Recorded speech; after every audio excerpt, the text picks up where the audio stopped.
This is Dr. Ann Swanberg, and I'm talking to you today about locating subjects and verbs. Being able to locate subjects and verbs in your sentences is the key to keeping your sentences correct. If you can't locate your subjects and verbs, you can't know whether you have independent clauses or dependent clauses, so you don't know whether you've got a run-on, a fragment, or a correct sentence. You also can't do subject-verb agreement without being able to find your subjects and verbs. So let's take a look. Let's start at the very beginning. Some of this may be a review for you, but bear with me. What is a verb? A verb is the action in a sentence. We all know this. We've known it for a long time. But there are things that we forget. Don't forget that these ideas can be actions. Any form of the word to be can be an action, as in I am, you are, she is, I was, we were. These are all forms of the verb to be. These are verbs even though they don't seem to be particularly active. It is a verb just to exist. Actions that seem very non-active are also verbs. Things like think, feel, like, have, exist, stay, or sit. Even sitting, when it comes to grammar, is an action. In this presentation, verbs will always be green, so keep your eye out for the green action verbs. What is a subject? A subject is the noun or pronoun in a sentence that is performing the action. Now, you knew it was a noun, but don't get confused.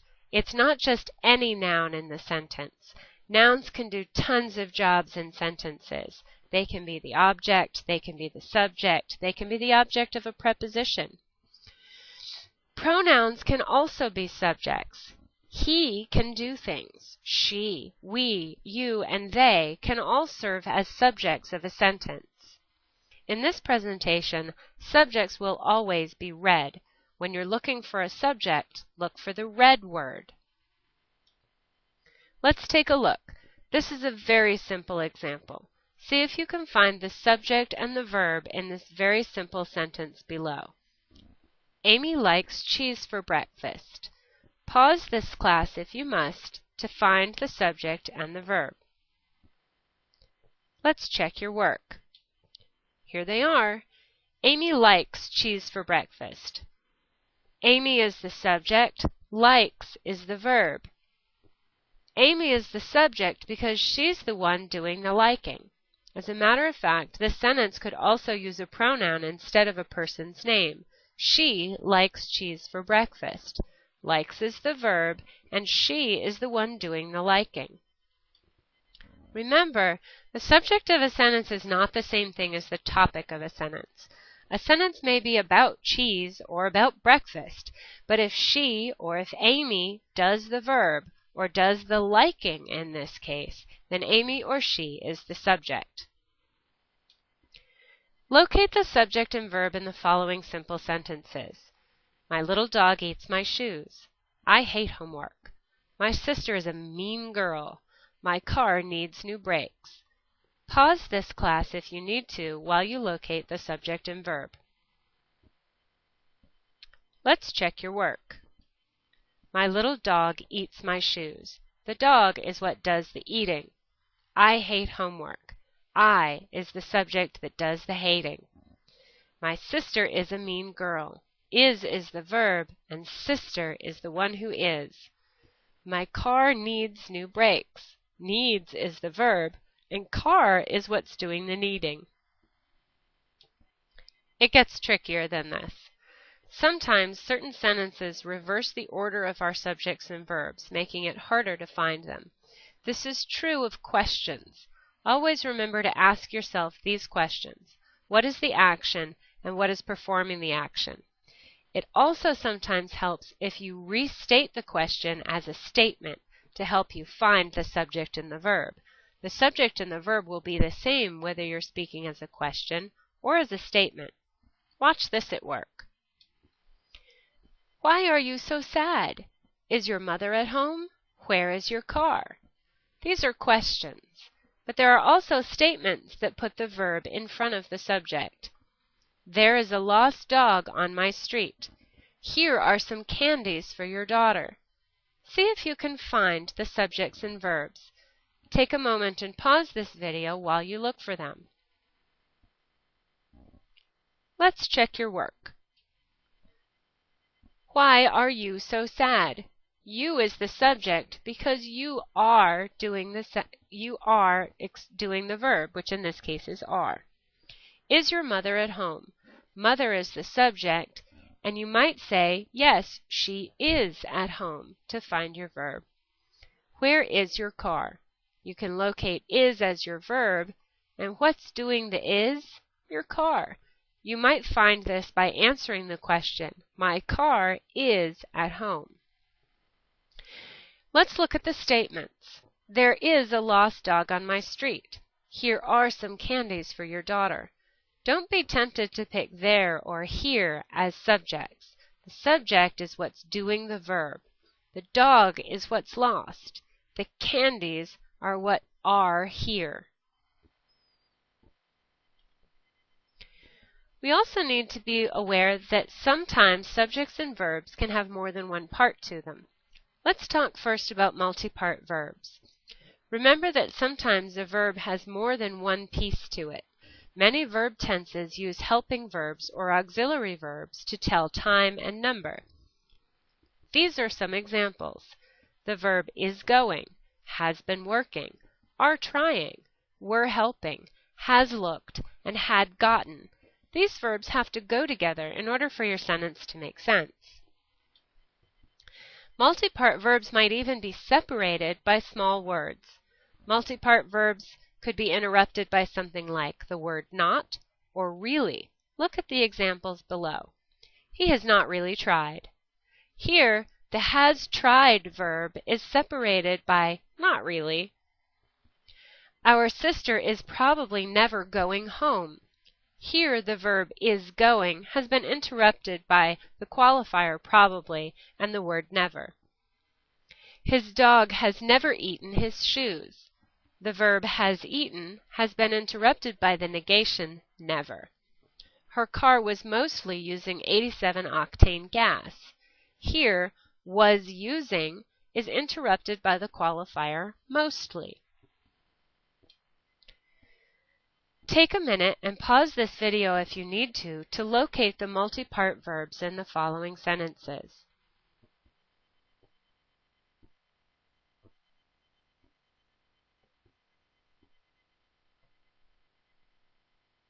Let's check your work. I am swimming at the pond today. Lester will swim, interrupted by the word not, at the pond again. Dogs do not often chew their owner's slippers. Do chew has been interrupted by the phrase not often. Flights are being canceled at the airport. This is a complicated verb tense, but all three words are part of the verb. My flight has not yet been canceled. Again, we have a three-part verb here, has been canceled, but the phrase not yet interrupts it. I was not finished with my dinner. Here, the verb was finished is interrupted with not. She was not thinking about the consequences. Again, watch out for those nots. Things on both sides of it may belong to the verb. Subjects can also be multi-part. Some subjects have more than one part as well. Make sure you locate all the parts of the subject and do not include modifiers in between them. Including modifiers can confuse you when it comes to subject-verb agreement or whether or not you have a complete phrase or an independent clause. My older sister and my younger brother are both great athletes. Here, the subject is sister and brother. It doesn't matter whether they're older or younger, so those aren't really part of our subject. Try locating the multi-part subjects in the following sentences. Pause this class if you need to while you look for them.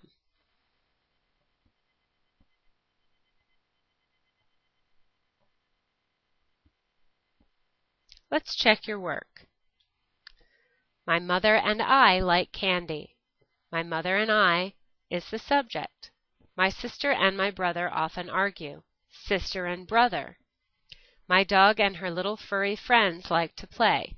Again, we can get rid of some of the details and just identify the subject as dog and friends. My shoes and my new belt are too small.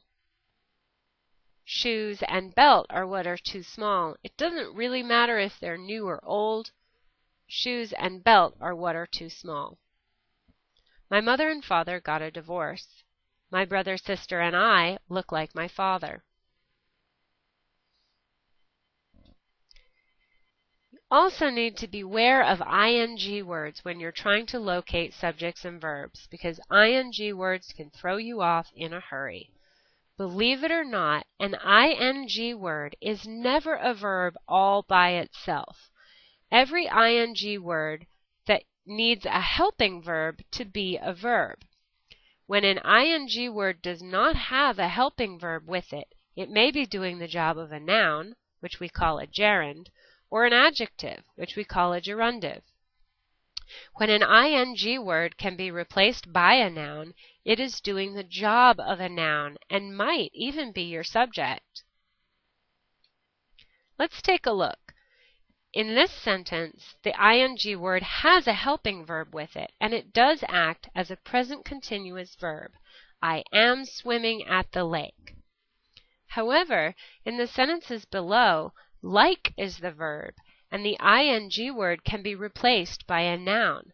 I like swimming can be replaced by the same sentence, I like candy. In this case, candy and swimming are the same, and they're both serving as nouns and the object of the sentence. I enjoy running. I is the subject doing the enjoying, and running is what I enjoy. It could be replaced by another noun, I enjoy music. You would never consider music a verb, and so running is also not a verb in this case. Ing words could even serve as the subject of a sentence. Look at the sentences below. Remember, try replacing the ing word with a different noun. Swimming is fun. Golf is fun. In the second sentence, you realize that golf is both a noun and the subject, and that is the verb. The same is true in the sentence that is its equivalent. Swimming is fun.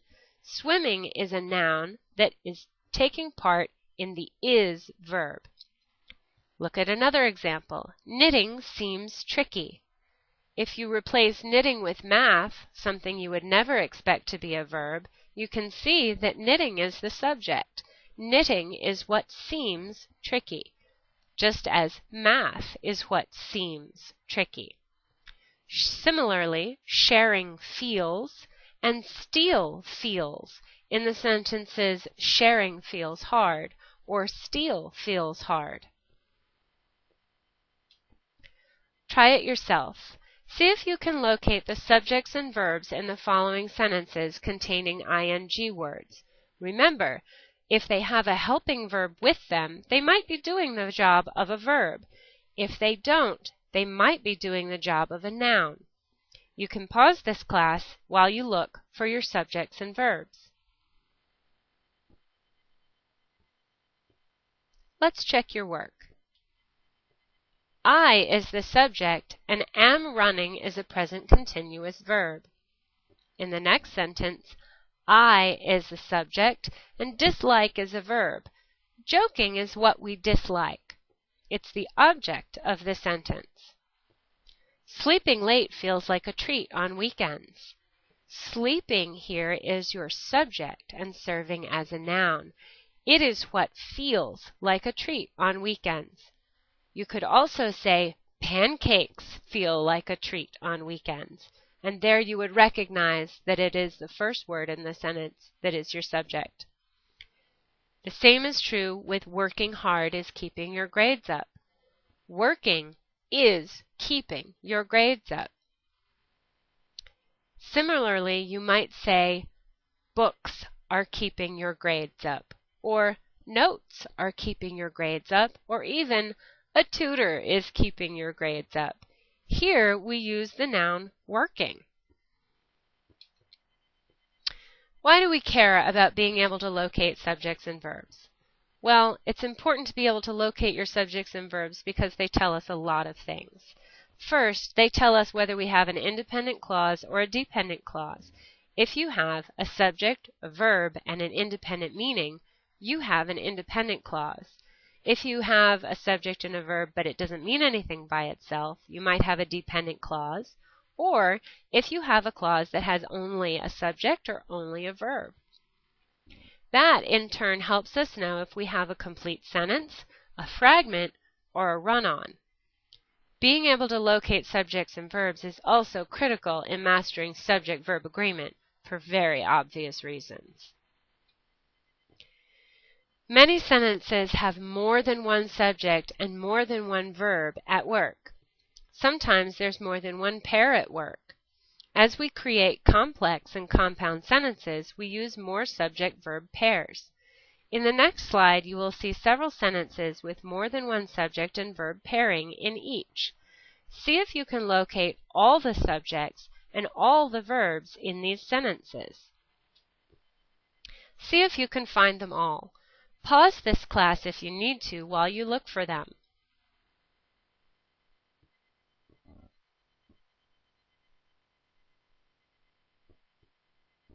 Let's check your work.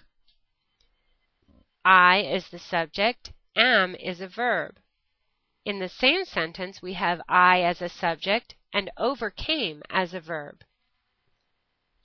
In the second sentence, we have we and did as subject and verb, but then we have another verb, have, that is also attached to the subject we.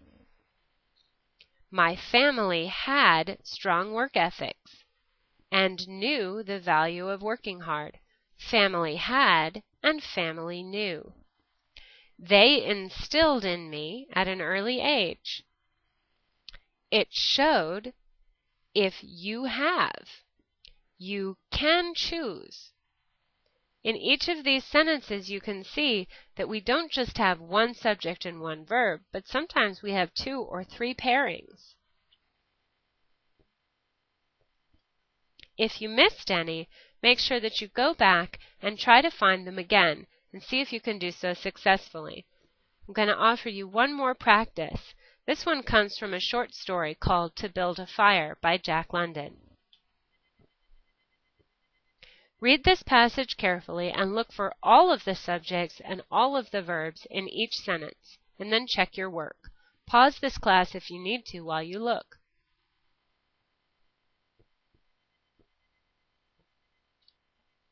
Let's check your work. Were you able to find them all? If not, take some extra practice and go through this class again so that you can remember all the different things that might be your subject or might be your verb. If you need a review, you can watch this class again, or you can talk to your teacher about reviewing subjects and verbs.